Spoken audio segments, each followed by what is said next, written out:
Do you also cry from hunger? Black Beggar asks Billionaire. Hours later, he's mourning his son. The cold night air cut through the billionaire's coat as he hurried down the city street, his shoes clicking against the pavement. He was always rushing, always late, always focused on the next meeting. As he walked past an alley, he noticed an old man sitting there, wrapped in ragged clothes. The beggar didn't ask for money. Instead, he simply said, "Do you also cry from hunger?" The billionaire paused, the question ringing in his ears. It wasn't a plea. It was a statement, one that stirred something deep inside him. For the first time in a long while, he felt something other than his usual rush. Without thinking, he pulled out his wallet and offered the man a meal. As he walked away, the question lingered in his mind. Do you cry from hunger? Where are you watching from today? Have you ever been moved by someone's words like that? Let me know in the comments. The billionaire, James Carter, was a man who had everything, or so it seemed. His penthouse apartment looked out over the sparkling skyline, his luxury cars lined the garage, and his business empire sprawled across multiple continents. He had spent decades building his wealth, but somewhere along the way, something had been lost. He didn't know exactly when it happened, but he had drifted away from the people who mattered the most, including his son, Ethan. Ethan was in his 20s now, a successful young man in his own right. But James hadn't seen him in over 3 years. Their relationship had deteriorated slowly, almost imperceptibly at first. It started with long hours at work, missed birthdays, and then, slowly, the phone calls stopped.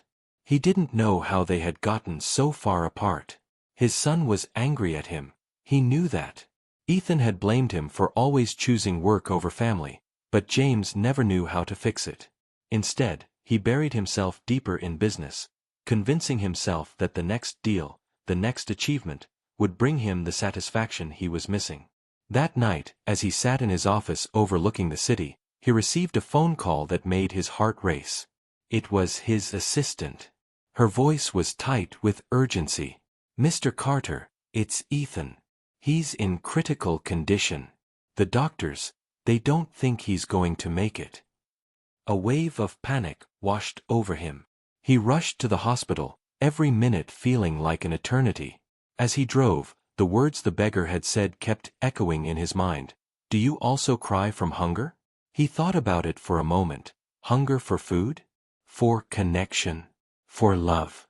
It struck him suddenly. He had spent his whole life chasing success, accumulating wealth, and yet here he was, having lost the one thing that mattered most, his son.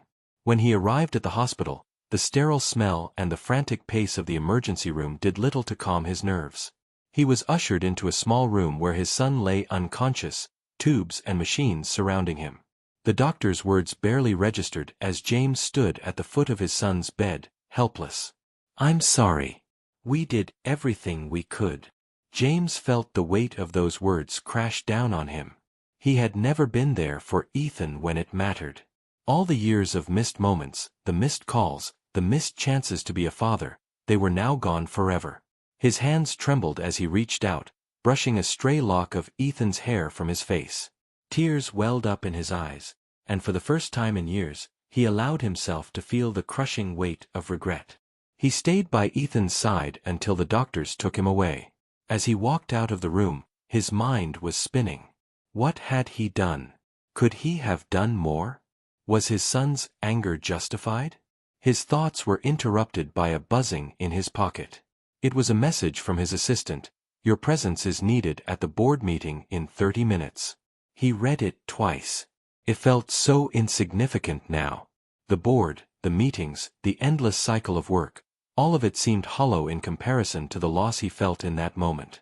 As he left the hospital, his mind wandered back to the alley where he had met the beggar earlier. He felt an overwhelming need to do something, anything, different. It was as if he had just woken up from a long slumber, realizing that he had been living for the wrong reasons. That night, he found himself walking the same streets again, drawn by an inexplicable urge. He entered a nearby homeless shelter, his heart heavy with confusion and guilt. The smell of old coffee and soap filled the air. And there, standing behind a counter, was the beggar. The same man he had met earlier. "Looking for something, Mr. Carter?" the man asked, his voice calm, as if he knew the storm inside James' chest. James didn't respond immediately, but instead, he simply sat down at the small table where the beggar had gestured. For the first time in years, James felt his walls crumble. He didn't know why he had come to the shelter, but there was something about the beggar's presence that seemed to offer the peace he desperately needed. Something in the beggar's eyes spoke of wisdom, of a life lived with loss but also with hope. He felt a sense of quiet understanding from the man, something he hadn't felt in a long time. The beggar smiled softly. "You've lost something, haven't you?" James nodded, his throat tight. The words came out in a whisper. "I've lost everything that really mattered." And so, it began.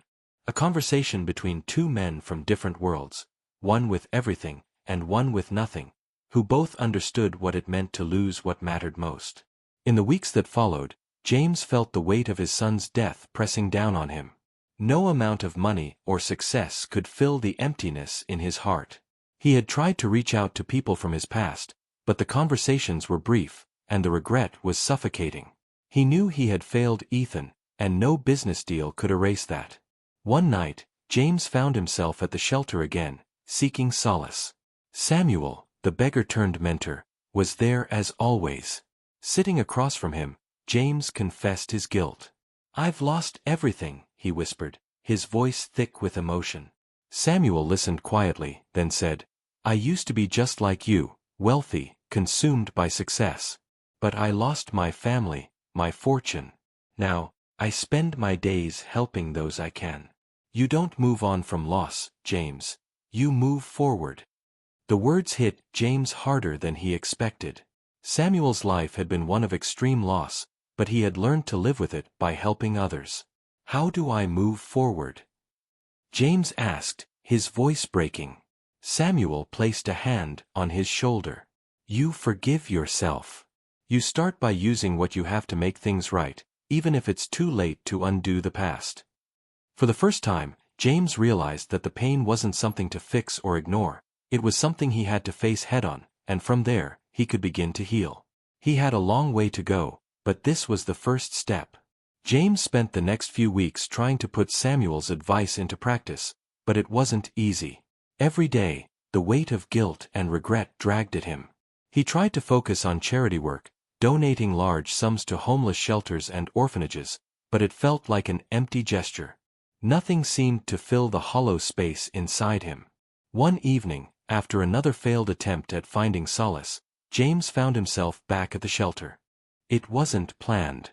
He simply needed to be somewhere that felt real, where he could let go of the polished mask he had worn for so long. Samuel, as always, greeted him with a knowing smile. "Are you running from it again?" Samuel asked, his voice gentle but firm. James slumped into a chair, feeling the weight of his own thoughts. "I don't know what I'm doing anymore. I try to fix things, but it's like nothing matters. Ethan's gone, and I can't change that." Samuel sat across from him, silent for a moment. Then, softly, he said, "Forgiving yourself isn't a simple task. It's a journey. But I can tell you this, you can't fix your past by holding on to the guilt. You honor your son by changing, by using what you've learned to help others." James felt a surge of emotion as the truth hit him like a wave. He had spent so much time trying to fix everything with money, but real change began with the heart. "I don't know if I'm strong enough to change," he admitted, his voice strained. Samuel looked him in the eye, his words steady. "You don't need to be strong enough. You just need to start. A small step, even if it's painful, is still a step forward." The room felt quieter now, the weight of Samuel's words settling into James' chest. It was true. He couldn't change what had happened with Ethan. But he could still make a difference. He could still choose a different path. As he left the shelter that night, something inside him had shifted. The road ahead was still uncertain, but he knew he couldn't keep running from the past. For the first time, he felt ready to try and make things right, not just with his son, but with the world around him. The real work had begun. The days after his conversation with Samuel felt like a turning point for James. He didn't have all the answers, but the burden of guilt seemed a little lighter. He started small, reaching out to people, not with a business proposal, but with an apology. He called old friends, employees, and even his ex-wife. Each conversation was a small step toward healing. He didn't expect forgiveness, but each word brought him closer to understanding the depth of the impact his absence had left. The real change came when James decided to start a foundation in Ethan's name. It wasn't going to bring his son back, but it was something that could carry his son's memory forward. He used his wealth to fund scholarships for young people who had been dealt a tough hand in life, much like he had been in his younger years. Every time he visited the shelter or met with the families who benefited from the foundation, he felt a piece of his heart heal. But the process wasn't linear. Some days were harder than others. On one particularly difficult day, James found himself back at the shelter, feeling lost in the weight of it all. Samuel was there, as always, quietly watching him. "You're doing good work, James," Samuel said, sensing the frustration in his voice. James looked at him, exhaustion in his eyes. "It doesn't feel like enough. Every time I do something good, it feels like I'm trying to replace what I lost." Samuel nodded, his face gentle. "That's because you're trying to fill a space that can never be filled. You're not replacing what you lost. You're honoring it." Those words stuck with James. He wasn't trying to replace Ethan's love or his time with his son. What he was doing now was honoring the lessons Ethan had taught him, even in his absence. It was the only way to heal, to make sure that Ethan's memory lived on in every kind act, every gesture of love he gave to the world. James didn't know if he would ever fully heal from the loss of his son, but he now understood that his son's death didn't have to be the end of his own story. The foundation, the work, the changes he was making in his life, it all felt like a beginning. It was the start of something better, not just for him, but for others, too. And for the first time in a long while, James Carter felt hope. The next morning, as he stood in front of the foundation's first official event, with Samuel by his side, James took a deep breath. He had finally found peace, not through money or success, but through connection and love. He had made mistakes, but he was no longer defined by them. He was ready to keep moving forward, honoring his son's memory with the life he had left to live. This, he knew, was the real legacy he would leave behind. Months passed, and James found peace in the work he did, no longer seeking redemption through wealth but through giving. His foundation, built in Ethan's name, helped countless young people, and every act of kindness felt like a tribute to his son's memory. James spent much of his time at the shelter, alongside Samuel, who had become more than a mentor. He was a guide, showing James how to move forward. One evening, as James sat alone, reflecting on how far he had come, Samuel joined him. "You've done more than I expected," Samuel said. "You've turned your pain into something good." James nodded, a quiet understanding settling in. "I've learned it's not about fixing the past. It's about what I do now." As James continued to honor his son through the foundation, he realized that the love he gave now was the real legacy. He wasn't defined by what he lost, but by how he chose to live going forward. In the end, he knew that love and connection were the only things that truly mattered. With a heart at peace, James understood that the journey of healing wasn't just about himself, but about the lives he touched along the way.